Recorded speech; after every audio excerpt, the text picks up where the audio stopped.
Hello, everyone, and welcome to Know Your Locals, which is a podcast to help you better get to know the Vic Smash scene. Today's guest is none other than Mast, so welcome and thank you for your time. Thank you very much for having me on. I can't believe first guest. That's pretty interesting, but I mean we're here now, so. What, you didn't think you were worthy of being the first guest? Well, I mean, Vic Smash is like filled with like tons of personalities, right? Like think of like someone like P9, One for All, right? These are very like interesting people, and yet here we are. So Well, I don't know. It just depends. Sometimes, I feel like the experiences I had with you have been interesting, and the way you've approached our discussions when we've had them were interesting enough, and I wanted people to also share that, experience as well. So that's why I picked you first. that's so nice. Wow. But yeah. I actually, before we even get into it, I want to address this. So the main reason you were the first person I thought of was when you versed me for the first time at EBS. Yes, I remember. Okay, because that was pretty full on. I remember. I think you had Party Grappler. He was recording. He was recording our game as we were playing. Yeah.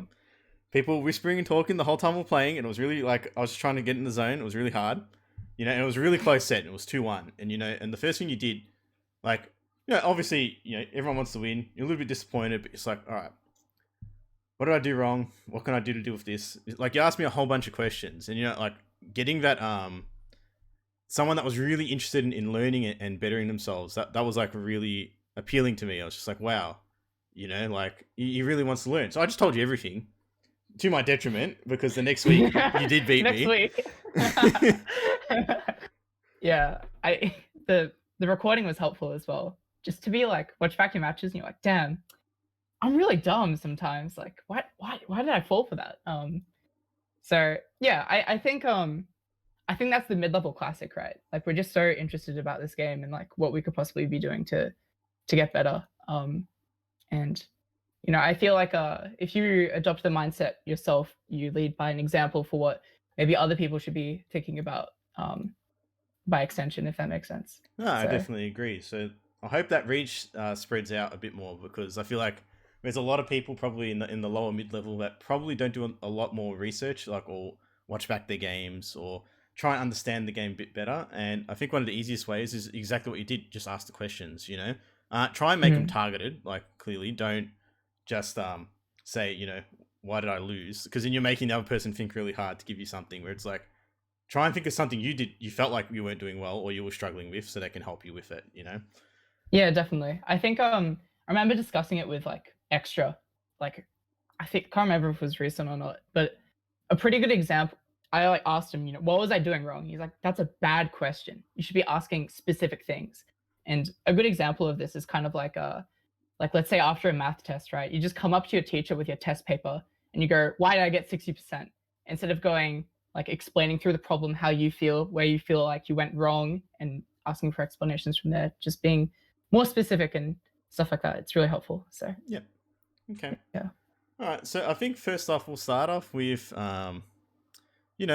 just give us a few things like that we can know to get to know you better. Because I mean, apart from you being the rivals guy or the guy that plays Roy, what are some things that people can know to get to know you a bit better? Yeah. So I'm in uni at the moment. I've been playing Smash for about 5 years now, I think. And I'm 19 years old. I got really lucky by like just coming into tournaments like really early on, just because I had a few high school mates. Or the classic story of like you just have one friend you just can't beat and you just want to get better, and then suddenly you're looking up on YouTube, how do I, grab and stuff like that, and then before you know it, you come across a certain Facebook page and smash at Swanston, right? So yeah, and then it's been a rabbit hole ever since, and I just can't stop competing because it's just too damn fun. It's pretty hard to get out of it once you yeah, start. it's just that continuous improvement. Like there's always more, right? But as for like life stuff, like I'm at uni, I'm doing a Bachelor of Commerce at Monash. I'm a cleaner at a laundromat, which is a pretty unique job, I'd say. And then as for hobbies, I think like apart from Smash, like I'm pretty normy, I think. My attention span like flickers a lot week to week in terms of like creative pursuits. So one week I like made a video for fun, and then the next week I was trying to learn how to draw, and then suddenly I'm trying to start a blog and then programming and stuff like that. Like just Uh, different things all the time, but I'm not actually finishing anything. So yeah. Me and you sound so much alike in that regards. Like I've spent But so much money doing stuff like that. Like it's just like I want to draw. I'm gonna buy a tablet. Buy a tablet, yeah. and then you're just like, I use it a little bit, and I still use it now, but like not for the same purpose. I just do like my image editing stuff. Use a little bit of the tablet, but I haven't drawn for probably 6 months since I've got the tablet. Uh, it's so easy to fall into that trap. Yeah, but the cool thing is you'll probably come back into drawing later, right? But then it's like it's all cyclical, you know what I mean? Like it's just up and down with like the interests. Yeah, no, But hey, 100%. we're on your podcast mod, okay? So that's something to say there. I mean, yeah, I can't deny this is quite out of my comfort zone. It's not something I'm used to, or anything like that. I don't know. I got inspired. Like I think we've mentioned it with each other, but I was inspired by the Tournament podcast. I ended up watching, the whole thing in like 2 weeks. I watched every That's a episode. lot. Yeah, Yeah, it was wow. really good for when you're at work and you're really bored and you're just like, I'm just gonna have that in the background. You just felt like you're in a conversation with like two other people while you're working. Yeah, yeah, definitely. Especially in like the COVID scenario where I'm working from home, it's quite boring. So Yeah. I definitely do enjoy the fact that like especially with the tournament stuff, it's just like literally I've heard of this player before and now there's like so much more to them. And it's all like localized and people and stuff like that. It feels uh like on a more real connection basis, I guess, compared to other podcasts. yeah, Yeah. I can So agree. I guess the first point we'll address, and I think it's pretty clear. If you're ever in the Discord, Mast will like furiously advertise Rivals of Aether. And it's like, oh, it's the Rivals guy again. Something's happening. There's some tournament. It's coming out on the Switch. He'll let you know. He's gonna be there. But what people might not know about you, the Rivals guy, is that you're currently on the Australian like PR or power rankings for Rivals. yeah. If you really don't know what Rivals is, which is like, I'd be surprised if you didn't. It's just like another platform fighter similar to Smash. So when did you start playing Rivals? Yeah, so I bought the game in alpha version, close to when it was released, like around like really early days on Steam, just because I watched like I was browsing Steam Store actually. I just saw it. I'm like, oh, I want to play Smash on my computer, and it's not Super Smash Flash, so I got it right. But I had no one to play with, of course, which is pretty sad, just because it's not Smash, right? But then when I came to one of my first Rambats in January of 2017, I saw the game. There was a few people playing in the corner. I came over. I'm like, oh my gosh, it's that game I have on Steam. And my mate Osu, who's also on the PR nowadays, like a very good friend, I like sat down and he like just destroyed me with like one of his secondaries. I'm like, it's like the same feeling that you got going to your first Smash tournament, but it was happening all over again for Rivals. And just from that day, it was like join the Discord. Oh, they have online tournaments week to week, and then like Rambat stuff, and then I haven't looked back since. So yeah, That's nuts. And I guess the next question for me is, at what point, into your time playing Rivals, did you get identified as like one of the higher level players, or getting close to that PR level? Yeah. So Rivals has like two main regions between New South Wales and Victoria, right? Mm-hmm. And I went to my first major in New South Wales. I actually traveled out on a plane with my quote unquote dad, Super Nintendo Chalmers, who by the way runs the scene to this day. At about midway through 2018, called this tournament at Mega Metal Cavern MMC, and it just so happens to be on the PR, like previous PRs I got like 18th then 14th whatever, but with this PR I managed to make a run beating the best player and the second best player at the time to winners finals, and it was right into winners side grand finals, sorry, and it was insane to me. Like after I beat the guy who was the best at the time, I had my first like real pop off, like so much emotion. I'm like, oh my gosh, like it was my breakout tournament.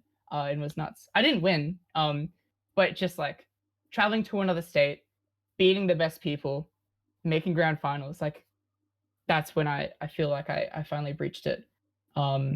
And then after that, I started, destroying people at locals, and yeah, now I'm just like top 3, top 4 in the country ever since. So It's just crazy, yeah, like I guess I don't know. For me, I feel like similar to Smash, you can have those like eureka moments where it's just like, hey, this is all really clicking together now. It's yeah, and I feel like that. I don't know if that was the same for you. Was it just like at that time, or was there a build up to that point where you got to, people knew that you were getting good, but you just haven't proved yourself just yet before that tournament? yeah. I think it was the summit effect, because well, we don't really have a lot of locals, right? But in the lead up to traveling into state, we played a crap ton of offline with the best players in the country because I was staying in an Airbnb with them. And then during that time, I just think, yeah, like an eureka moment, or just things started to make sense for me. Or I just started like, I played enough offline to become so familiar with certain circumstances against the best players. Because online, yeah, everyone is at online, but it's not the same in that not all the top players want to play you all the time, or it's still online itself. Like kind of similar to the same problems that we have in Ultimate Online, surprisingly. But yeah, just being around top players in IRL, I think was the turning point. Yeah, definitely. Yeah, awesome. I guess for me, like as someone that's dabbled in the game a little bit, I've played probably about 5 or 6 hours. I didn't mind Right. it, like no issues. It's just I think I'm old man in terms of reaction. The game's really quick, like deceptively quick. Um, Mm. very very similar feel to Melee in that sense, where like the movement's very important, it's very quick. Is it not like not so much that there's a lot too much going on, but for me is like I play Smash like Ultimate specifically because it's quite a slower pace, and Yeah. that probably makes sense with the character I play, right? Because with Rob, you kind of get to dictate the pace a little bit more. Whereas Rivals, it felt like people were just like can be right up in your face real quick and back out, and you're just like, I can't react to this. So that's why I was struggling. But for you personally, what do you feel is like the thing that you enjoy the most about Rivals? Yeah, I think you'll get a common answer. What people say about Smash, it's like freedom of expression, right? Which is pretty funny because I felt that with Smash initially, but when I played Rivals, I felt that even more. And there's a few mechanics, like I fell in love with the movement because it was so similar to Melee, but kind of simplified. And like hit falling, where as soon as you hit and move, you can instantly fast fall, and that creates a whole branch of combo tree. I guess coming into Rivals, like I wasn't one of those players that were like, all right, at 30%, if I land a grab, it'll be an up air, then DI mix up to back air and stuff like that. But instead, I just played a bunch of the game and I just got a feel for what worked. And the Hmm. fact that if I don't even know the combo I'm about to perform on you, but because I have the technical skill to be able to just feel it out and make up anything on the fly and react to your DI, like it's so exhilarating. Hmm. I don't know how to explain it. And DI is way more of an important mechanic as well compared to Smash. Like just the drift is like so advanced, and there's different mix-ups as well, more focused on movement. I just love movement, like especially with like other games I play, like Quake, right? Hmm. um like there's all these like just like how you maneuver is just such a like a feeling that you can get yourself into the zone and stuff. I really enjoy it. And oh, and one little thing as well, might be a little bit of a hit on Smash, but when I play Rivals, I don't feel like any matchups I play against take away from my tools. So a good example would be against Ice Climbers, right? Um, if I'm just playing that matchup, I just can't grab ICs because Nana's there, right? Like Hmm. that's an option taken away from me, and I never feel oppressed in Rivals, if that makes sense. Yeah.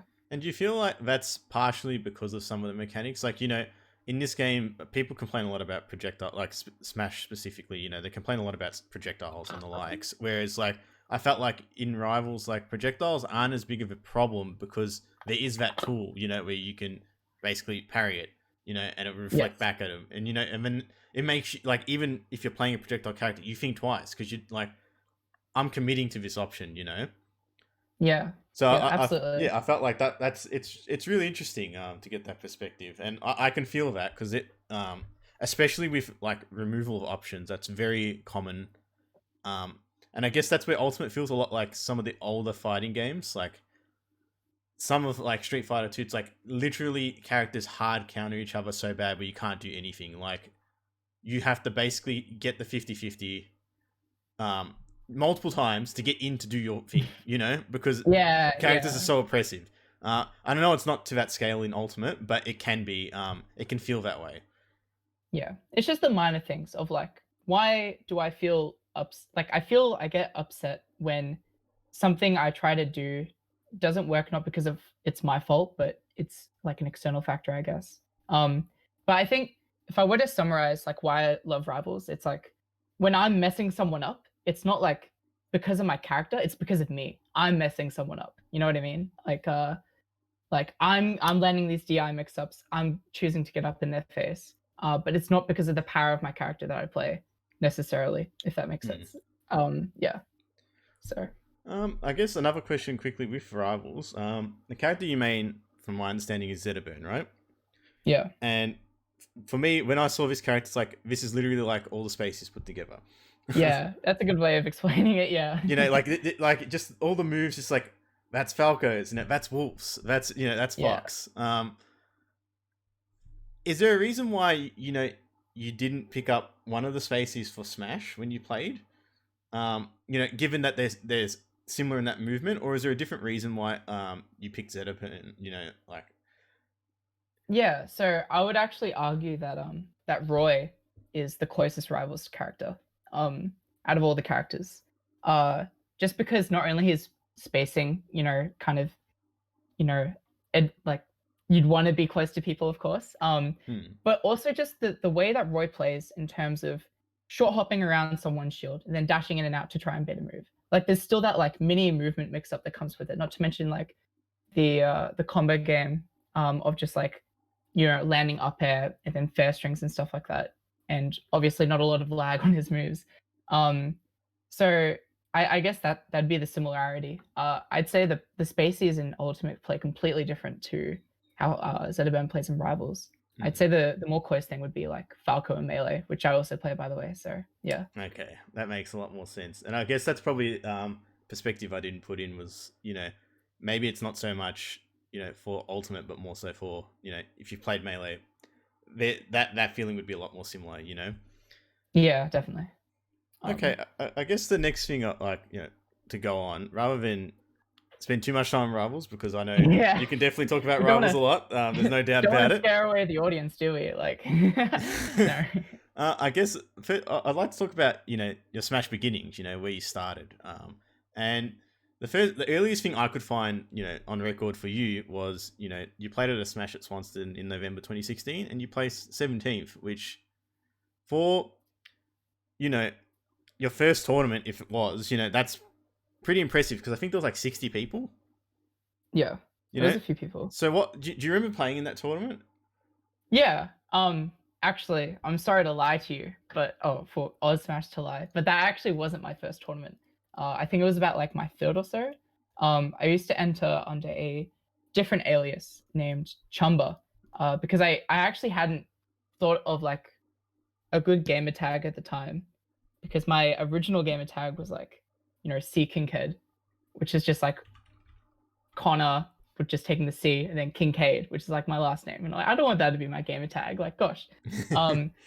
So funnily enough, with and like before those two tournaments, I got like absolutely destroyed. Like it's not even close. But funnily enough, with the tag Mast, because I was in year 8 at the time, around 2016, and I don't know why I was this cringy like anime kid, like loving video games. So I came up with the tag Mast because in my head I thought it was like so spooky, like with like, oh, this tag is like deeper meaning to like my person, right? So Mast is like a combination of in Japanese, ma means average, right? So I combined must not be average or must not be ma, which is must not be average. And then I started entering under that, and I still cringe at it today, but I still kind of keep it close to my heart in what I try to resemble in who I am, even though as we're on the mid-level podcast, I haven't necessarily been successful in that aspect. But yeah, as for the first tournament, I just remember getting absolutely destroyed, and like I had no idea. Like everyone had that realization of, oh my gosh, everyone's so much better than me. Like I had no clue. And then I remember like sitting down with Revax, like he was his Mewtwo, and I was playing like Mario, and then he was trying to explain to me like what shield grabbing is, and it's just like, yeah, like you kind of realize you're at the bottom of the mountain, and you just want to climb it so badly. And I'm sure it's similar to everyone in chat and you, that like the climb is like so attractive. Yeah. Yeah, no, I feel for myself. That's I feel like in majority of the hobbies that I've ever taken up, there's always been that climb aspect. You know, I did karate for 10 years. Oh That's a wow. massive grind. I, you know, you wanted to get your black belt. I got there, but it didn't stop. It's like how much further can Yeah. I go? I ended up traveling overseas. I graded in Japan. Like I did a whole bunch of stuff. So even though I stopped training, that kind of mentality never stopped. Yeah. When I found Smash, like I didn't even want to go to my first tournament. Like honestly, I didn't want to go. A friend of mine asked me to go. And I was like, oh, I don't know, man, not sure. Like for ages, he was like, no, let's try it. And then I got so sucked in. You know, once like you meet Duan, and you learn about the 40, and you're just like, what is it? Like I want to be on the 40. I want to be on the 50. I just want to like get better and show that like I'm good Yeah. at this game. And Yeah. it's so easy to get sucked in. It's nuts. Like you just end up in this spiral. And now I've been doing this for nearly 2 years or so, or 1.5 years. But it goes quick. It Uh, does. but I I think guess you would also like find it similar in how once you achieve the black belt in karate, and then you realize like, wait a minute, there's like so much further training and perfection ahead of you. And I feel like that applies to like almost every single aspect of life. Funnily enough, it's this whole idea of like when is enough, right? And it's never enough. So yeah, and I I think find that really interesting. the key thing for me was like when I understood like because I guess if you don't really understand martial arts in general, you see a black belt and that's just like that's the be all end all. Yeah. Where really it was like the beginning. That was like now I understand these really basic movements and I can do them well and I understand like concepts and the likes, but there's so much more to what you're doing and Smash can feel like that in a way. It's like, and it goes back to that eureka moments that you have, Yeah. where you kind of just like you understand the concept. It's like, oh, tomahawking, like doing like not doing things as a concept is nuts.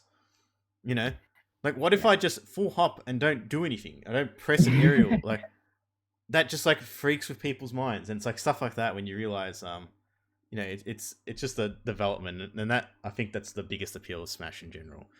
Absolutely.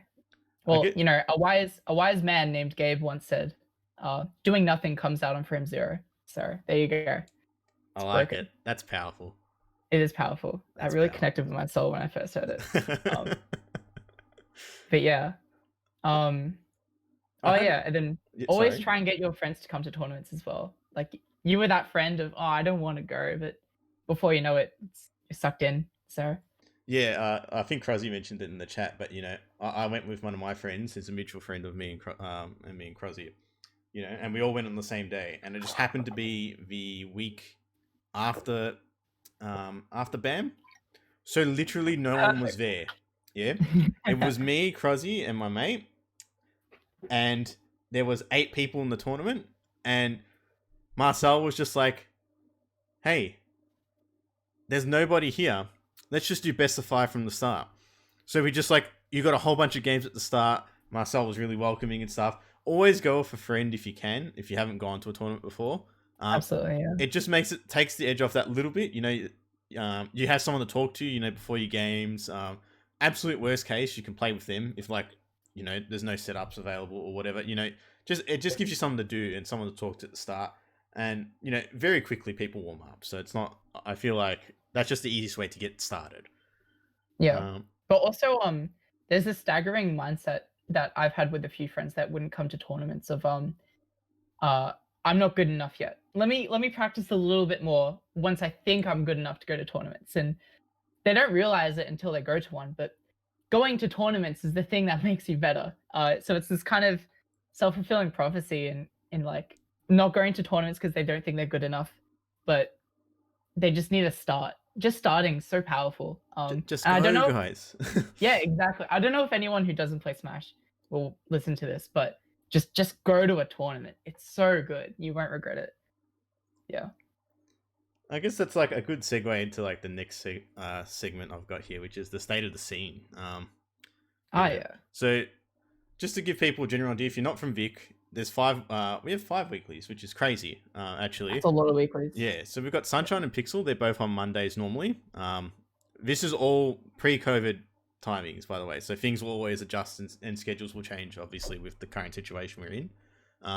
We have EBS on Tuesday. There's Guff on Wednesdays, and then there's SAS on Fridays. Yep. And then we also have Rambats and GG Easy. That's right. So they're your Highway monthlies. Yeah. Which is, yeah, there's a lot going on, which is fantastic. If you like this game, you got plenty of tournaments to go to normally. So my understanding is that you've been to Pixel, you've gone to EBS and SAS, right? Yeah, and I show up to the monthlies as well. Yep. And, yeah. That's about it. Now, each of these tournaments are a little bit different, right? Like they all have their own different feels and experience. So, can you explain that atmosphere for these for each tournament, so other people that may not have been before can understand? Yeah. So, firstly, EBS try hard tournament. I rock up there, ready to game. I don't talk to anyone beforehand. I get there, I play my sets, I go home. That's it, right? Full of gamers in that room, sweaty gamers. I'm there with my noise canceling headphones, concentrated, notepad out, right? That is the try hard tournament once a week. There's a nice stream as well, and it's a pretty crowded place at a gaming cafe, which is a completely different environment to the other two tournaments of SAS and Pixel. So SAS is hosted at RMIT in the city, which is a uni, and that's just like Friday night. you come in for a bit of a casual tournament and maybe get a few drinks after with friends, which is like really relaxing. But there's like so many people, like 100 or so, that come every single week with free entry. It's kind of like you get to play a bunch of new players, like a variety of players, which is really nice. And it's in the city as well, and you're probably going to be with friends. So that's a great tournament. And then Pixel is hosted at a bar over at Huntingdale. Also similar vibe to SAS, but way less people. And I consider it more of a social event, to be honest. Especially just like the vibe with like the music going on and just like a general bar, like people having drinks while they play and stuff like that. Like I'm not trying as hard in that tournament, but like the setups are nice, the people are nice. I'm looking to socialize and have a bit of a jaffle in between. So would highly recommend to go to all three, basically. Yeah. No, that's awesome, and I guess for those that also don't know, Sunshine and Pixel both run on the same day, but they're on different sides of town, so they don't really compete in terms of people. Like it's not, unless you live in the middle, which is not that common. You tend to just go to the closest one. Yeah, but they do actually compete in terms of people because there was a crew battle between Sunshine and Pixel before COVID and stuff hit. If you'd like to talk a bit more about that mod, I'm sure you'd love to. I'll keep this brief because I can talk about that whole day for probably like 3-4 hours. Oh my gosh. It's nuts. But yeah, basically, I'm pretty sure mostly coerced by P9 steering because he's a stirrer. Bit of a stirrer, P9. Yeah, he stirred up this idea that we had to have a crew battle, and yeah, none of us that were from Sunshine wanted to actually do this crew battle. Particularly, I'm pretty sure me and Harris were like very reluctant to have to do it, and I felt like the weight of the whole of Sunshine on my back on that day. It was fucked. Like, for lack of a better term, it was fucked. Like I never felt so anxious in my life. And it basically happened, and literally everything that could go right for Sunshine went right. Like we just made the right decisions with who we sent in. Oh my god. Yeah, I did not. I'm not gonna like go into too much because it's like I literally could do a whole episode on it, like for real. Yeah. But the end result was that Sunshine won by 1 stock, with the classic DK cargo throw off the stage, and Don't remind me. it was like, yeah. By the way, this was like a no PR player crew battle, which had 2 players that ended up on the PR, on the Pretty funny, Pixel side, actually. by the way. Yeah. Come on. No, but more so that it was just like literally, it was like a miracle that everything just happened to work out the way it did, you know. Yeah. And that's like probably the first time it like actually popped off, because I keep getting denied interstate, so it was nice to pop off somewhere. Yeah. Well, at least maybe you should just try popping off on an SD mod, you know, because it seems like everyone else is doing that. It's keeping the Vic tradition alive. Exactly. All I'm gonna say is, pixel through with the selection of players at the start. But anyways. Yeah, we'll come back to that at another point, because legit, at another day. That's a conversation that can go for a very long time. The next thing I want to talk about was like in Vic in general, in terms of players. There's clearly that high level players. There's like normally the top 10, the top 10 players, the PR players in Vic, clearly high level, fantastic understanding of the game, and then there's quite a large group of mid-level players, or close to high level. They're just not quite there yet. They're looking to break into that group. In terms of the general, skill level of Vic, how do you feel it is at the moment? Well, I guess at least, while tournaments were still running, Yeah, so I think Vic's the best state. I find it interesting because I've definitely talked to this with Ernest and sometimes Extra and some other JML people quite often. Basically, I see it that Victoria itself is like, in the grand scheme of things, I don't think Vic is that great, but it's the best state we have. But so I think getting into mid-level, let's call mid-level the 50, right? From low level to mid-level, I don't think you require much. It's just brief understanding of like how neutral works, and you've got a decent punish game, and then you can be on the 50. I think, not to say that it's not an achievement to get on the 50, of course, but I'm saying it's not like hard either, right? So I think the major problem, if we want to characterize this as a problem in the 50, is like everyone's kind of suffering from like overwhelming problems until you get to about like the top 10 to 15 range, is when that I feel like people have actually started to solve the game, or have a good understanding about it. So it's like when the 50 plays each other, right, there's going to be a lot of things that work against each other, but not necessarily at the high level. And it's until you start to play the high level that you can start to realize the problems yourself. And I feel like it's a very like negative cycle, in that I feel some people just improve in the wrong areas by playing each other, thinking that you are like, if that makes sense. I don't know if I'm explaining this well enough, but it's kind of like I feel like we're not directed enough in towards that, like the things that are getting people into the high level, basically. If I were to characterize a problem about a mid level, yeah, no, I can agree with that quite a lot. Particularly like getting on the 50, it is an achievement in terms of, okay, you're not bad at the game, not bad, no, but not bad, yeah, you're not quite there yet either. You can definitely get on the 50 by having a couple of good runs. Yeah. And that's not a bad thing. You still have to win the games, but it doesn't necessarily mean your understanding of the game has improved or gotten better. Yeah. It's like having a particularly good day is fantastic, especially if it happens to be a Rambat. You're gonna have a good time appearing on the 50. But we are not calling out Crozzy, by the way. No, this is not a shot at Crozzy. Please don't. Yeah, sorry. Yeah, I think that's just more of a general thing. Even for myself, when I got on the 50, I was like, I didn't really feel like I deserved to be there. Yeah. Especially the first one. It was just like I didn't really do too much to really, like, you know what I mean? I was getting into top 8 at like my local, and I got out of pools, but I didn't really feel like I was doing much to get better. Yeah, I understand. So I guess that was the big thing for me. So I think that's a fair enough a point to make. And I feel like we can improve, and until we go back, it's really hard to say where we're at. some people would have been grinding, like really hard over the break. Some people would just be like the training mode people, sitting in the training mode, practicing their combos, etc. Others grinding Wi-Fi. It's going to be really interesting to see what happens when things normalize and we can have like a full series of tournaments again for a season. Yeah, absolutely.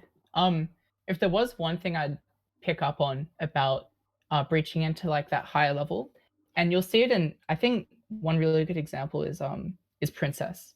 Like there's like one thing, so like between high level and like the rest of mid level around that like 20 to 30 range, like I don't know what it is, but they've cracked something, like had a eureka moment of like just that little bit, like an understanding about the game that the rest of us don't have, where more often than not they're gonna beat like the 20 to 30 range and sometimes take sets off PR, but like not actually be on PR, if that makes sense. Like I feel like reaching into that like higher mid level is having those small eureka moments that allows you to be more consistent above everyone else. And I feel like that's what's happened. And it's what I'm aiming for, I guess, the more I play and try and get better at this game. So okay, I guess we'll move on to the next section, which I've got here, which is your affiliation. So I think this is really interesting because you have a couple of different backgrounds, or different groups that you're a part of. So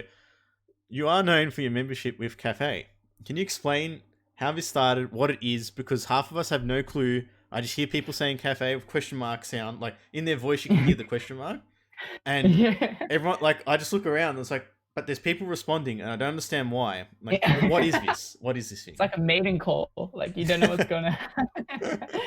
Yeah, the Cafe. No. So membership, that's kind of I'd like to preface it with ownership. Okay. I'm the owner of Cafe. Fight me, Pisky. But yeah, so Cafe, right? What is Cafe? Basically, Pisky and I, Jacob Pisky, we were at Com 8, City of Melee, and we were getting a coffee. And just as this like random hypothetical, as some dumb conversations you have with friends sometimes of like, what if we just started an org, but like we pay our players in like coffee or some shit, and then like every tournament we go out and get a coffee. I'm like, that sounds like a great idea, right? And that's how Cafe started. And I like the way you say it of like Cafe, it's like a question but also an exclamation mark. I don't know why, it just is. And then eventually we brought on Ryan for like another meme at another tournament where we all got coffee, and then technically we also have Didi for a crew battle, which is pretty funny. But so I guess it's like kind of one big joke because it's like, oh, I'm never getting sponsored, right? Like I'm gonna create my own sponsor anyway. I love coffee, right? But what's funny is the funny thing about it is that I plan to potentially take this meme of an organization into a real thing one day. If in terms of like, I'd like to explore trying to start something of Cafe and it not just be a meme. But until then, it's just like a funny meme. Like, haha, we're a crew. We're gonna beat Gacha Gang, and we drink coffee, and and it's been around for like a couple of years. Like it's just funny. So, yeah, that's Cafe. If you ever hear someone call out Cafe and it's not one of the people I mentioned, fake fan. Fake fan. All right. Yeah, don't talk to him. Yeah. That's good to know because, like I said, majority of us, we hear it and we're just like legit confused. So now I feel like enlightened, if you will. Like it makes sense. The promised land. Yeah. I mean, as a non-coffee drinker, I don't think I'm like eligible, but Yeah. That's one of the requirements, by the way. We had to make sure, like, Mars a barista, right? And then Pisky's about as bad as I am in terms of coffee addiction, right? So, like, yeah, it all comes together, basically. Yeah. Okay. Now the next question I had, thing I wanted to discuss was, I guess, you're a part of JML. Yes. What is JML? Yeah, half the scene doesn't know what JML really is. Like, they kind of know what it is, but they're also not really sure what it is. And myself included, like, I get what it is. Okay, it's like to do with Monash, but like, you can't attend that stuff. Like as a normal like Smash player that goes to like Sunshine Pixel, you can't just go to JML. You got to be cool enough, sadly. It just is how it is sometimes. Like I gotta say, I'm sorry, Mod.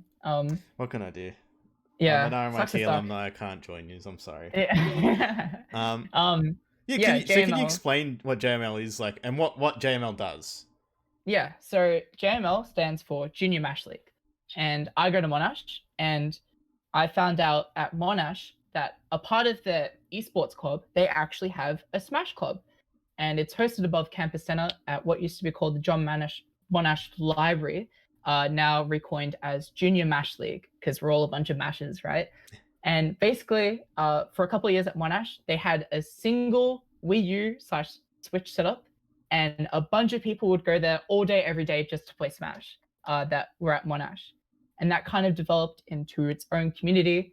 Now has a Discord. We run tournaments. We're its own friend group and stuff like that. It's really cool. And I just encourage that if anyone is in uni at all, like just go check out your esports club and just find out if anyone plays Smash, because so much that I've experienced in terms of like socializing or just life stuff in general has just come from playing Smash with friends at uni. It's been absolutely amazing. But yeah, so they have locals and stuff as well, and a few notable players from JML would be L or Ernest, Carter's in JML, Vinny, Tim Danklin, and we have a few hidden bosses like Jonas, the Zelda main, that you'll never hear of because you'll never go to a tournament. But I would roughly say he goes even with me probably, which is really funny.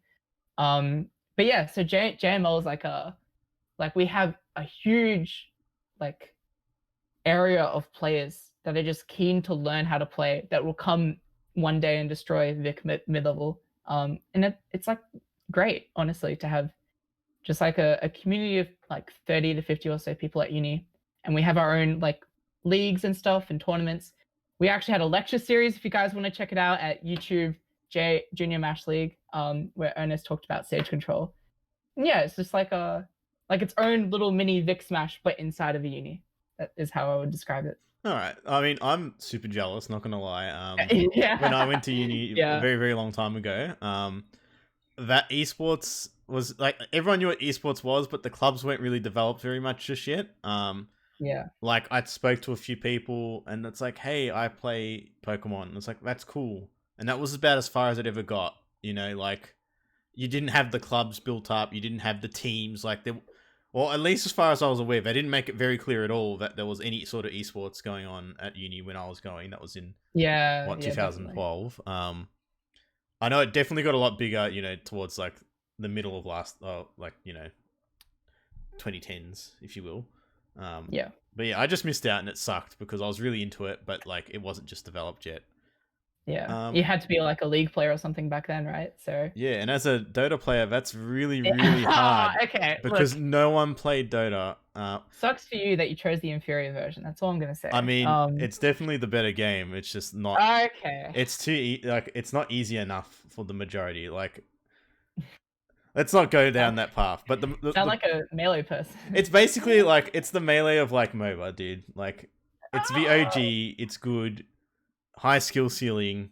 Anyway, let's not You're go down that entitled to your tangent. opinions, even if you're wrong. But there is attaching to the JML thing. It's Mhm. been really cool because it's just an environment for casual competitive players, and that may not necessarily want to interact with the greater scene in terms of bigger tournaments and stuff like that. Because there's also we had an inter-uni tournament like just before COVID, where it was only uni students are allowed to enter. We had like crew battles between like Melbourne Uni, Monash, RMIT, stuff like that, and like a bunch of people I've never seen at tournaments who were just in a similar position of just playing with their friends casually at uni came up to this and it's really wholesome, I guess. Like, there's an environment like that for this demographic. I'd like to shout out my boy IB, by the way. Why? Because he's my boy and he's from Sunshine and he's a mad Oh dog. yeah. Did IB? Yeah, his wolf. Man. He won that year. No. No, Wait. he reset. No, Ben won that. Yeah. Yeah, but he reset the bracket. He did reset, but they were playing like Hero Dittos or something. I can't remember. It was really dumb. Yeah, it was like it was. Oh, I do remember. Ernest like got destroyed game 5. It was so dumb. Anyway, sorry. Yeah. But yeah, that was a tangent. But I guess the thing I wanted to ask was, and we sort of like covered it a little bit already, but there isn't a lot of crossover with the JML players and like the greater scene. You know, like what do you feel is the thing that sort of holds the players from JML from attending the locals? That the like the rest of the players do. Yeah. So I feel like for a few of them, I could think of a few reasons. One would be that there's no need to interact with the greater scene or go further if there's no interest to go further. And we already have the casual competitive environment at uni, right? That's one. And then another would be, like the actual being scared of going to bigger tournaments with, not everyone there is your friend, and you're just versing random people, and it's a true like check for your skill and stuff like that. Like it's just threatening to show up to a tournament. So I can definitely understand a lot of people where they come from that. And just yeah, I think I already said it before. Just general level of interest. Like it's just a fun game you're playing with your friends, right? And some people quite literally don't have time as well. I've known some like one of my friends is doing med, and I'm like, how are you gonna go get to tournaments? Like probably not, right? And he's just probably gonna stick to playing games at Monash instead of having to spend a whole afternoon going to a tournament which he cannot afford to go to. Same with like certain other double degrees like biomed engineering. I'm like, all right, that's cool, you can do your thing. I'm gonna go play Smash. So yeah. No, look, that's totally fine. Like, I can understand that perspective, and I've got nothing against it. I was just hoping, if there are the people that are on the fence and they do enjoy it, Should come. do come. And I mean, there is a lot of overlap already. Like a lot of people from JML know people in the scene, so like they're gonna be able to introduce you to people they know. And I think that's part of the fun, is meeting new people. And I'm probably one of the most introverted people you'd know, and that's why I'm really struggling doing this right now. But that's really, I think just having a place where you all have a common interest is awesome, and it's like a good opportunity to meet some new friends and people from all sorts of backgrounds. I never thought I'd find people my age playing this game. Yeah, absolutely. Like, that was like the last thing I was like expecting to see, like either people like really young or like maybe like early 20s, and I'm mid-20s guy, so I've been playing this game forever, just always casually. I'd play random against my friends and just beat them all. Yeah. It really does feel like another opportunity of that greater social group that's just been untapped. Kind of like imagining in high school, right? Like you just have this all other friend group, and it's just so nice. Like it just goes beyond the game, especially coming to locals and stuff like that. Like you just get to know the people, and it's just really. I think we're all pretty glad that we're like in the scene. I think so. Yeah, I mean, for me, that's 90% of the reason why I like intend on coming back after this massive break. I'm probably gonna be washed. Yeah. My characters. Everyone's played my character because they've played Wi-Fi for the last 6 months. They know how my character works now. There's no excuse. No, I'm just staring. But I really enjoyed the people. The people's the biggest thing for me. That's why I'm really looking forward for Sunshine coming back. I just want to hang out for minutes. That was my thing. That's what it is. I hated. Monday sucks. If I work full time, Monday sucks. But I was happiest on Monday because I knew I had Sunshine after work. And I'd knock off a little bit earlier. Like I'd start a bit earlier and knock off a little bit early. Head to Sunshine early. I'd just have a chat with some people. I'd eat my dinner, and then I'd just play games for like 5 hours. It was like my second home in a sense. And I do miss that so much. It does feel like that, and then it's just like a whole other like group of people. It's just so nice to have. So yeah, give it a shot. If you if you're not keen, not gonna like push it too hard, but it is a great opportunity to meet a lot of awesome people. So it's entirely up to you. But I'm reaching out saying it's awesome. You should, and 100% see what happens. The next thing, at least give it a try. Yeah, give it a try. If you don't like it, don't have to go again. The next point I really want to talk about, I guess, is more about you and how you like as a player, work, and we sort of touched on it a little bit earlier, but for me, I respect you a lot because you do have a really structured approach to how you learn and improve at the game. we touched on it a bit more, but if you want to elaborate a little bit more, like what can you recommend to players that are struggling to improve to help them improve? Yeah, so I just want to begin by prefacing that I do not have all the answers. More so, I'm definitely a bit lazy at times as well. So like I'm not this like perfect like oh my gosh like I'm not even like PR either. You know what I mean? Like I didn't even know if what I'm doing is working as well. Um, like don't expect me to have the answers is basically what I'm saying. However, I'm just documenting my process publicly. Basically, is how I look at it. Um, so I think me as a person, I think I'm structured in life, especially during school. It's like a teacher has like a creative writing task, and you're like, oh yeah, just like go off and do whatever. I'm like, no, I need the exact steps. How do I approach this? You know, like um or like if they don't give it to me, like I have to write out my own steps on like how I'm gonna do each individual section and stuff like that.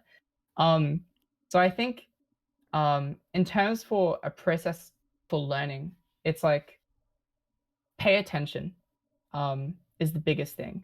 I think people just kind of drift, um, just like drifting in life almost. But you just rock up to tournaments, you play the game, and then you assume by like playing more often, you'll just get better over time. But in reality, it's like, you know, if you want to be like top 10 in the state, right? When there's a like 500 players, like what are you gonna do as the top 10 people to be above the other 490, right? Hmm. So asking questions after every single match, recording your current issues and thoughts, and solving problems as you go. So one thing I did for a while um, was taking notes while I play. So I can remember the problems and issues I dealt with during the game, and I have questions to ask to the player after the game as well. And since I don't have VOD analysis all the time, I could go off of my notes and trying to solve my own problems. Hmm. Um, I also think some kind of like weekly goal in terms of like a practice routine or trying to learn something all the time, whether it be, well, I haven't been very good at frame data, but like I just kind of identify like, you know, what am I not sufficient at yet and how can I become proficient at it? Um, but yeah, like, but the main thing is just like talking to people, like, because we're all trying to learn together. And I think by grasping ideas from not only just top players because they've got the answers right, but just the peers around you and what they're doing to get better is also really really helpful. And yeah, just consistent effort as well. I think will get you a long way. That's kind of like my very broad overview. I wasn't very specific there, but um, yeah, it's just like just trying is really worthwhile in terms of improving, basically, because not everyone tries. Yeah. Surprisingly. No, and that's like it sounds really dumb in a way, but Yeah. it's actually so true that some people literally just come to the tournaments and they play, and that's cool. Like, and not everyone's like. Some people just come for social, and that's also fine. If you come to play to have some fun versus other people, no issue with that. But if you want to improve, but you're also just coming and you're playing and then you're going without really thinking about what you've done, asking any questions, it's going to be very difficult to improve. Um, so you do need to take that time. Um, don't be afraid to ask questions. I feel like there's very few, if any, people that won't be willing to ask, like, or Yeah. answer your questions. You know, yeah, it's always ask questions. I guess the tricky thing, I guess, for me is like trying not to help people when they don't want it. Um, I Yeah, want to give that's feedback, hard for me. Yeah. but at the same time, sometimes you can just tell that person doesn't want to listen to what you have to say, and that's fine because some people will take certain losses really hard, um, especially if it's a new person. They're not, because they don't know where they weigh up relative to everyone else. Some people get really beat down when they lose, so you're not gonna like be like, well, I think you should have done this, as they're like, please leave me alone. And you can see it on them, Yeah. But if you're comfortable with accepting feedback and taking it, do ask for it. I think it's really important. And you're, Yeah, I think yeah. yeah, sorry, go on. I think the thing that like the chat's pointing out, and I think it's really important as well, is that like when you're asking questions, asking good questions is super Yeah. important. If you say, "What did I do wrong?" It's like you're making some dude that's like they're playing the tournament. They've still got the next. They're already thinking about the next game, most likely. Yeah. Um, if you're asking what I did wrong, they have to think about the game they just played. And some people, like particularly me, I play a lot on feel. You know, Mm. unless I'm like really like I'm in the zone so much when the game finishes, I kind of just blank. I have a mental blank.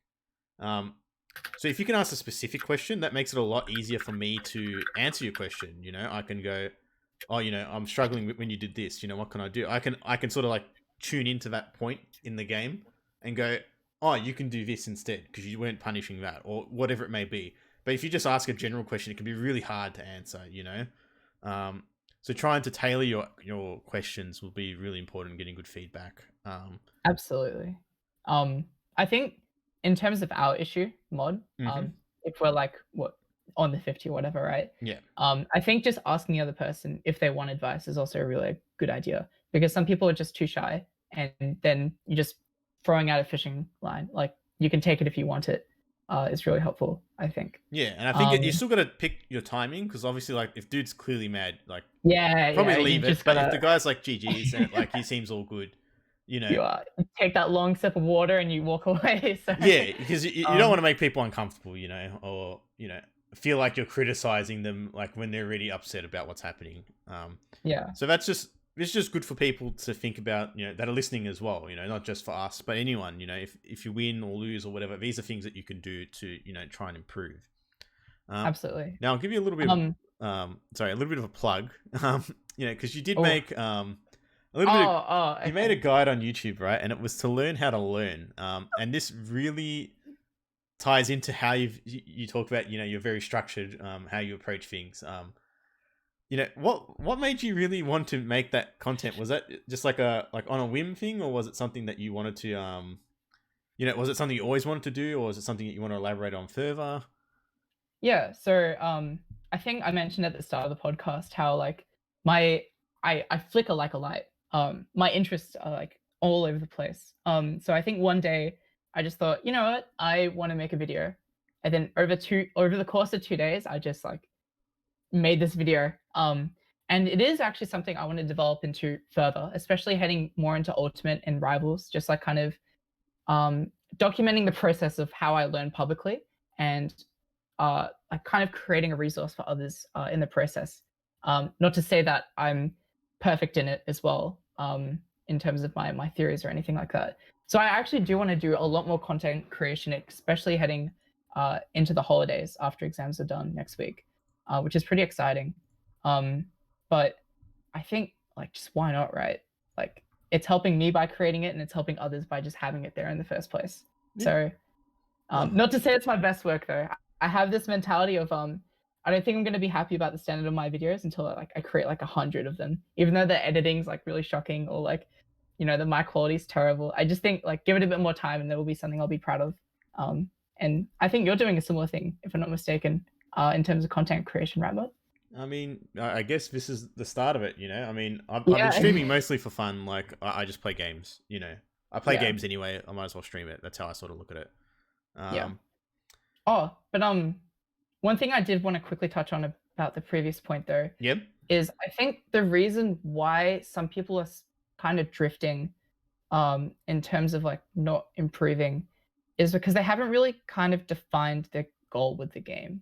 Because some people just don't know if they actually want to get good or they're just coming because it's fun and a social event. Because I think it takes a lot in your character to decide that you actually want to get good rather than believing in the idea that, oh, it would be nice to be PR one day. You know what I mean? Like having to actually think to yourself and understand, is the process of getting good something I find enjoyable and therefore I want to undergo? And I feel like a lot of people just think, okay, yep, PR, here we go, instead of thinking, damn, a VOD analysis sounds pretty fun right now, or something like that, if that makes sense. Yeah. Um, it's just realizing what you want to do. And I don't think a lot of people have actually questioned that in themselves. Yeah. All right. I just posted it in the chat, by the way. If you're interested in watching Mast's No, video, it is there. it's not good. I think it'll be better over time. That's all I'm gonna say. No, and look, that's fine. And that's part of the process is learning, right? I'm learning right now. Um, Yeah, literally. It's the pilot I'm episode. So. actually learning as I'm going because I'm getting feedback literally live. So That's all right. Okay, I guess the next thing, just more, I guess more personal sort of things. Do you feel like you have a good balance with Smash and like your real life sort of priorities? Do you feel like that's in a good balance at the moment, and more so, I guess, when tournaments are running? Yeah, I thought I was doing fine. It's interesting you say that because I took a year break off of Smash uh to do year 12 and make sure I get like not a bad ATAR, right? Hmm. Um, but even once uni started for the brief time that Smash was around, I think it's definitely helpful to be succeeding in both still having your study goals and still have your Smash goals going on at the same time, which I think is I'm doing pretty well at. The real struggle is balancing between Smash and Rivals, because one moment I'm like, I'm going to be the best Rivals player in Australia, and the next moment I want to be PR in Victoria, and it's a struggle between the two games because both the tournaments happen at the same time and stuff like that.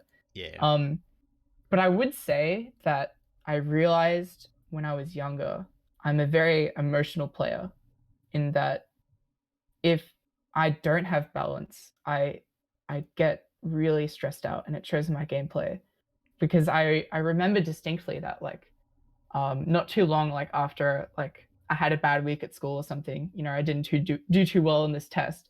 Like I was just awful at Smash. Like how I feel at the time is very reflective in how I play, funnily enough. Um, so I try and make it a priority to ensure that like my normal life's okay in order to do okay in Smash as well, Hmm. which I find pretty interesting. I mean, that kind of leads into my next sort of question with this. So, for you, like you personally, do you feel like tilt's something that affects you a lot, or is it? It may not necessarily be within the game, but it might be external factors that affect you that will lead to you getting more tilted. Yeah. So can I get some second places in the chats? I Who's in JML here? There's an emote in the JML Discord called second place, and it was after at Phantom.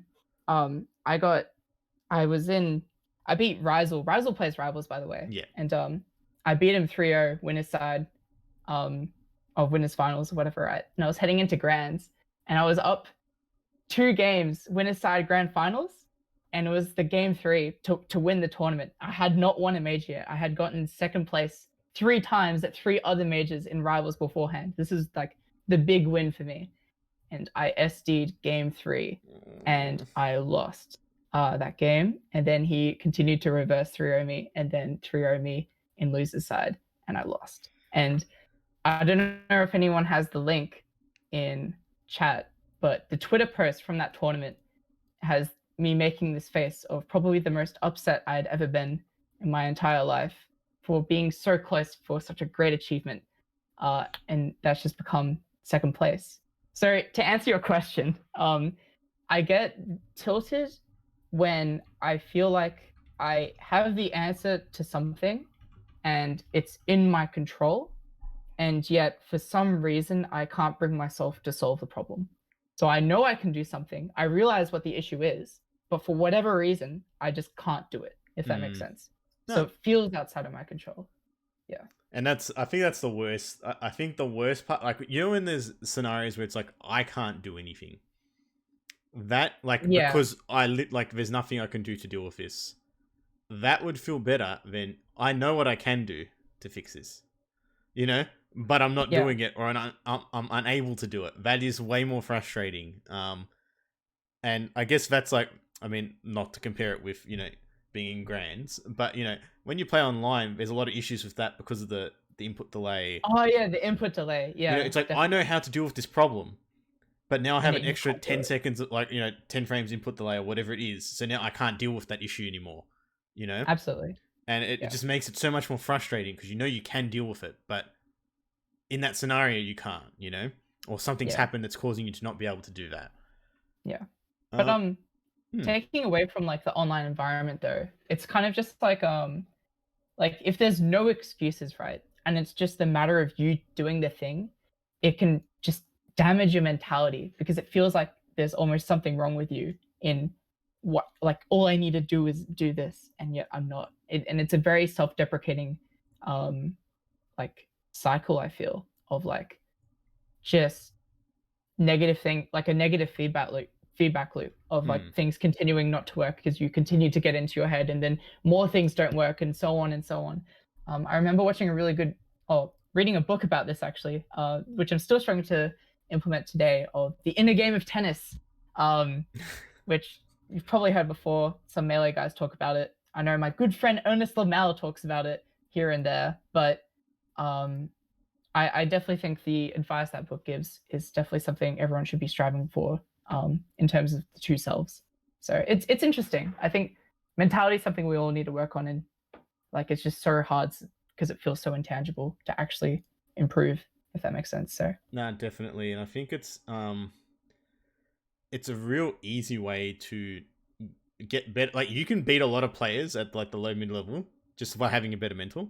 Um, yeah, definitely. it's nuts. Like for real. I know this scenario so many times I should have lost, but I'd like do something really odd, like high risk play, shouldn't have worked to get back. Like I'm behind a stock and I do something stupid and it works, and I kill them, and then they do not play the set the same for like the whole rest of the game, and the rest of the set. Yeah, Where it's like this game you have to accept the jank because it's everywhere.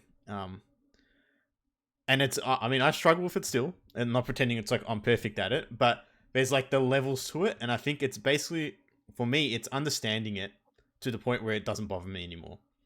Um, you just have to understand why this janky interaction, how it worked, why it happened, and then you get over it. And I think for me that big thing was, I guess, for me it was Falco with Earl. I played Earl at a Rambat, and it was so close. I think it was 2-1, and like it was to get out of pools, and damn, you that know, hurts. and that would have been a big win for me, and Yeah, absolutely. it was just basically understanding, okay, all this combo is true.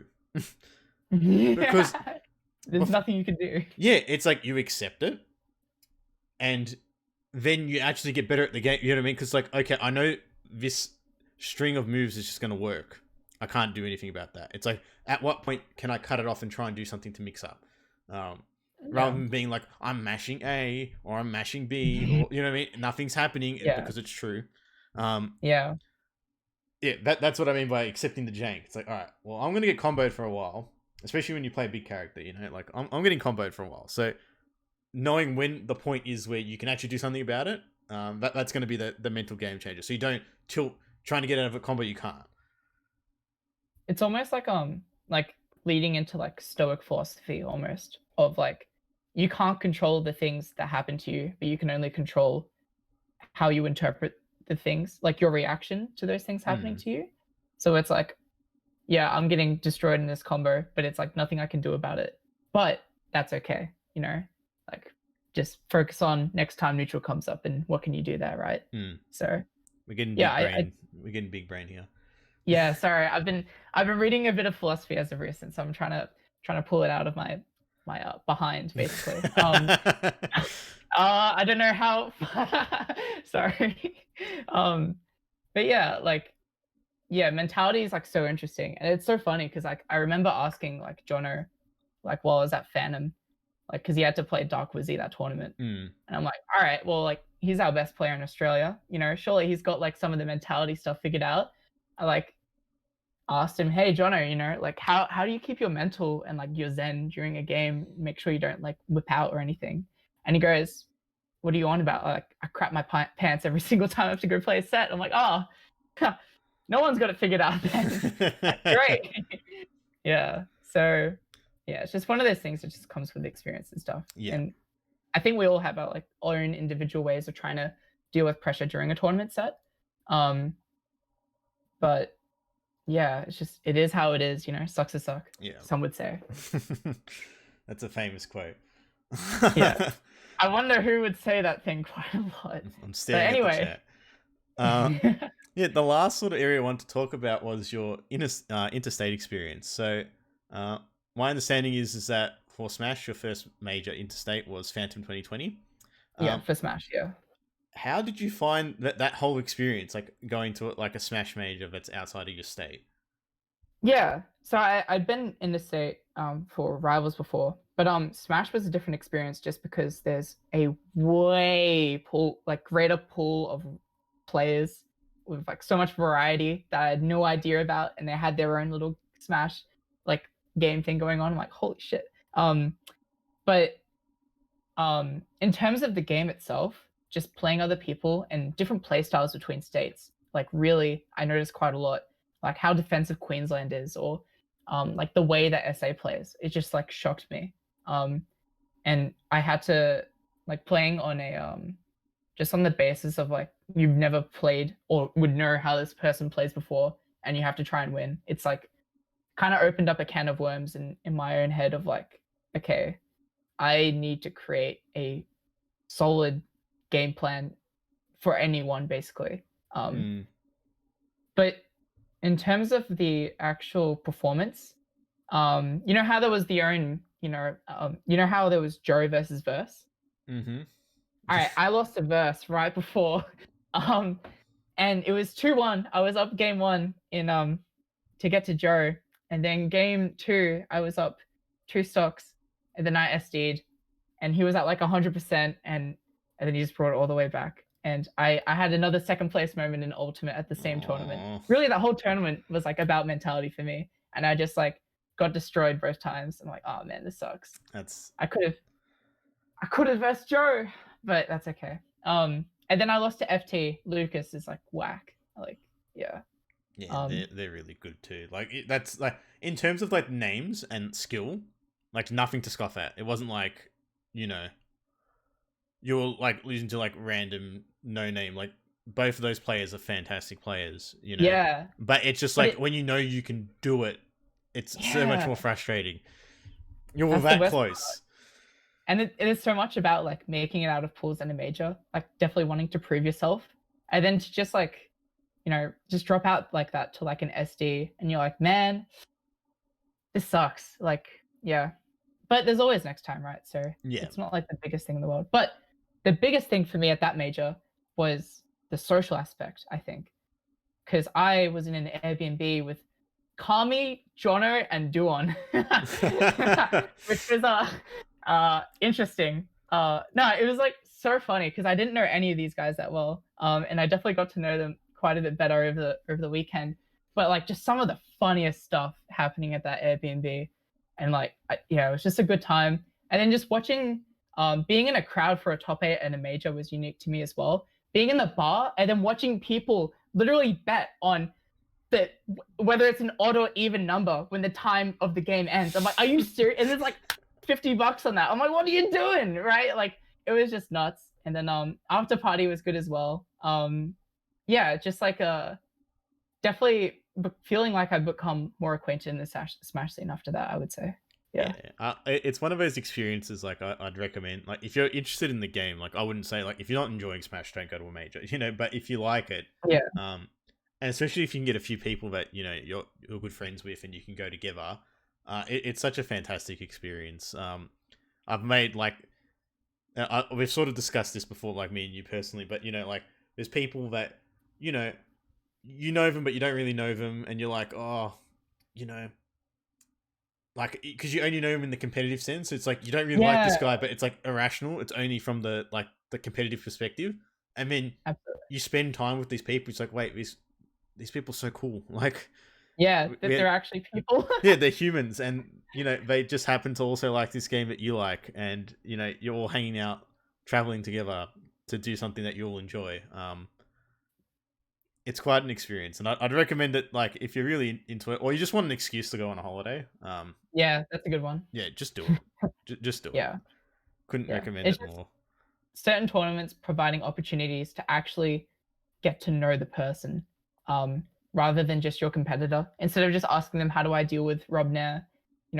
Oh, you're an accountant. Oh, that's so interesting. Like pick the worst example, by the way. Okay, maybe.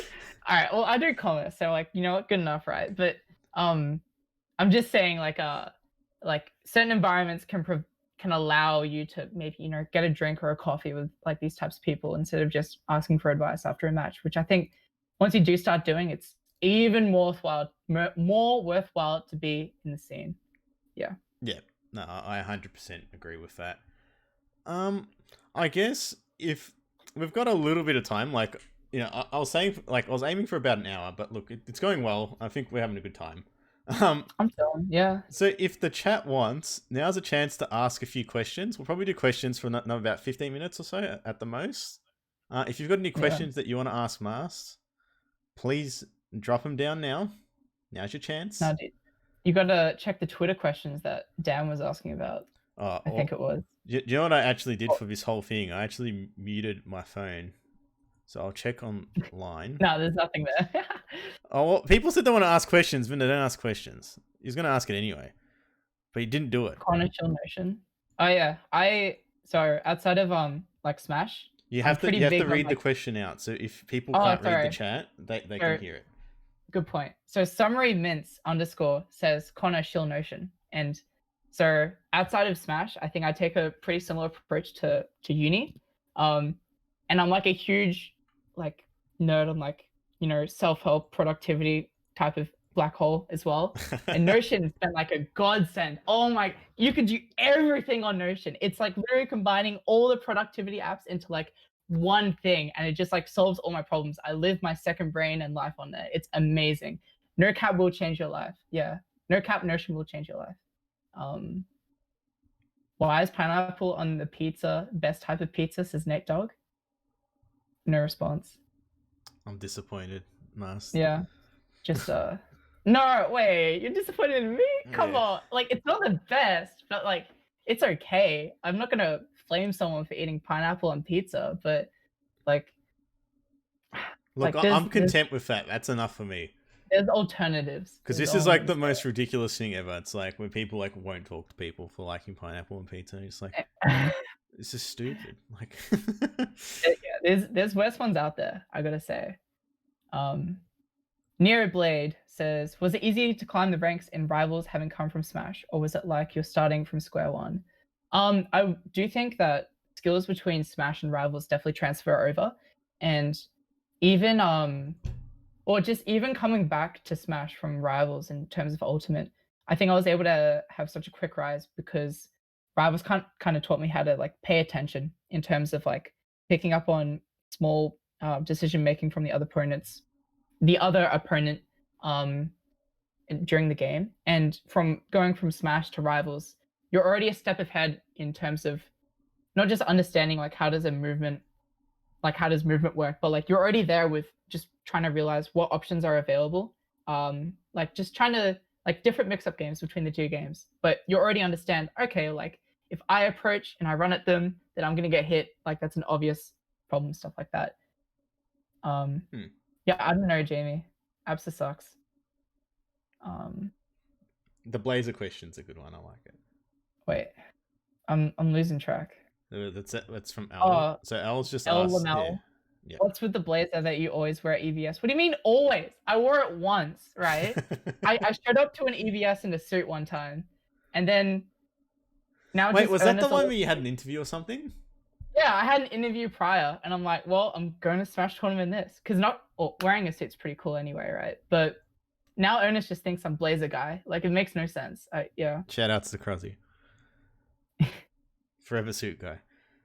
I'm not gonna answer your question, P9. That's bogus.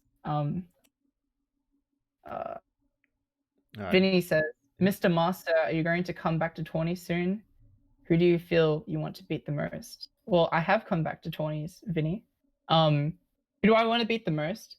I want to beat the players that I have the most respect for, which include people like Ernest, Mod, Extra, Bin. I actually have a lot of respect for Jason as well. Yeah. He's too kind. I'm serious though.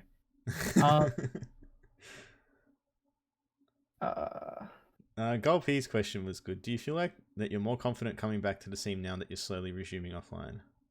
Yeah, now that we're yeah. I mean, offline's just like way better. Definitely it was a bit nerve-wracking for a time playing online, just kind of self-doubting, losing to certain players in JML. I'm like, maybe I'm just like not good at this game at all. But coming back to offline and just like playing the game often again, just He makes me feel really comfortable. LML, who is the person you want to beat most in Smash? Probably Extra, because I feel he's the final boss for me. Just completely outthinking, yeah.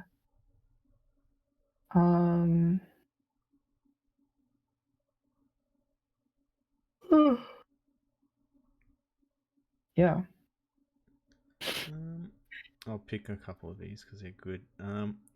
Are you able to consolidate risk-reward factors across games and players? Does versing game rivals feel similar to Smash Ultimate? That's from Zambi or Jamwa. Thank you, Jamie. Yeah, so I feel like risk reward stuff's pretty similar, even though you may disagree. Because obviously there's only a parry and there's not like a whole shield game and stuff going on, right? I feel like in terms of very baseline, like there's the same concepts that still apply in terms of if someone's at high percent and I need to kill them, right? Like there's the whole thing of I have my standard kill options or I have my, hope I get a hit stuff. Like I think it's still very similar in risk reward. It just plays out different since there is not like a predominant shielding option, but instead it's all focused on movement. So I guess it's just different, but there's still risk reward involved that plays out similarly. Similarly, yeah. El Lamelo says, "What are procedures you think we are as community could take to make it easier for newcomers to feel better and want to come back for more?" I feel like I really like how Japan operates in terms of Smash. I feel like our mid level needs to integrate better with our low level, and our high level needs to integrate better with our mid level. I don't want to say like forced playing each other or anything like that, but I feel like there needs to be some kind of shared mentality that we want the scene to get better, not just ourselves. So I'll take Pixel the other day, for example, right? I was on a setup with Inzi and Princess playing them, right? But it was so interesting because like then like just on other setups it was like mid-level players versus mid-level players and low-level players versus low-level players, right? Like I think it's great you're playing people your skill level, right? But I think it's also crucial to have like that conversation between the skill gaps and have like someone to play with. Just strictly talking about newcomers. Yeah. I mean, I think the most beneficial thing for a newcomer is to just have someone to talk with them and to answer their questions all the time and such, which I sadly don't think happens enough. And I think that mostly comes into a problem about like not only the shyness thing, because I think most mid-level players are open, but as a mid-level player yourself, you just think like your time is more beneficial in playing someone you want to play rather than playing a newcomer, basically. And I think that's really detrimental to our scene. So yeah, it's really tricky. I think, I think for me, my main thing is at least say hi, especially when it's a new person. Try to say hi to them, because now there's someone that they know, like, hey, how you going? What's your name? Who do you play? Have that basic conversations. It's like, hey, I'm speaking to someone. If you can play, like, especially if it's a smaller local, let's try and get some friendlies in or get them into a rotation somewhere so that they're playing some games. I feel like getting like immediately involved is like really important. You don't want someone kind of just like hovering around, just waiting for the tournament to start. Especially when it's like the first tournament. You want them to try and relax and settle, and it's really hard. Like, and particularly with Smash and the majority of the people that come to Smash, like myself included, we're not the most extroverted. Not a lot of people are going to be comfortable going up to new people and saying hi. Yeah. And that's like both ways, not just like for people that are new, but people already there. A lot of players that we have are quite shy, so it can be quite difficult to have that interaction. But it's so important because like Marcel made me feel so welcome the first time I went, and I didn't even want to go. My friend wanted to go, but Marcel was just so good to us, and he made sure that we, everything all good. Do you want a bracket works? Anything, any question you had, it was ready. Yeah, absolutely. And that just really helps. It's so important. Yeah, 100%. I think the chat makes a good point in that we all need to become Jack Gorman, essentially. Yeah, I mean, Jack's great. Like, I think having someone that's just like, literally doesn't matter who you are, where you're from, whatever. He just makes you feel welcome. he just asks the right questions, so you don't feel like you're like you don't feel like you're under pressure, like in that scenario, especially if you're nervous the first time you've met someone, he just makes you feel chill, you know. Yeah. You play, he'll like say some random shit too, like he's good at the small talk, and I think that's like a thing that a lot of people struggle Yeah. with, in the Smash Just scene. feeling comfortable in general, right? Yeah. Like you don't want to be pressured, or feel uncomfortable. Oh, this is a top player, or I don't know any of these people. How could I possibly ask for someone for games or anything, or just even talking in general? Yeah. Because take away from the fact that it's a Smash event, it's just like IRL. Like, why would I talk to a random person on a train, right? Like, how are we going to make that interaction comfortable? Yeah. So. All right, I think we've got time for maybe one more question if you want to pick one out. All right. I saw Vinny ask one. He said, Roa or Smash Ultimate?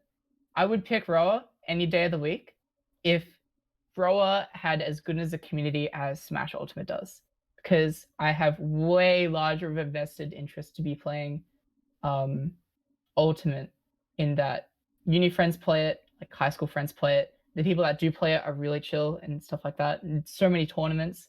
But Roa has like nothing. A lot of like not to say like a lot of the old players that I spent a lot of time around have kind of moved on, and like I don't really know the new scene as much, and there's like no tournaments for it. But I enjoy Roa more. Okay, that's fair enough. P9 said Wi-Fi threats. That's a good question, so I'm gonna allow it. Okay.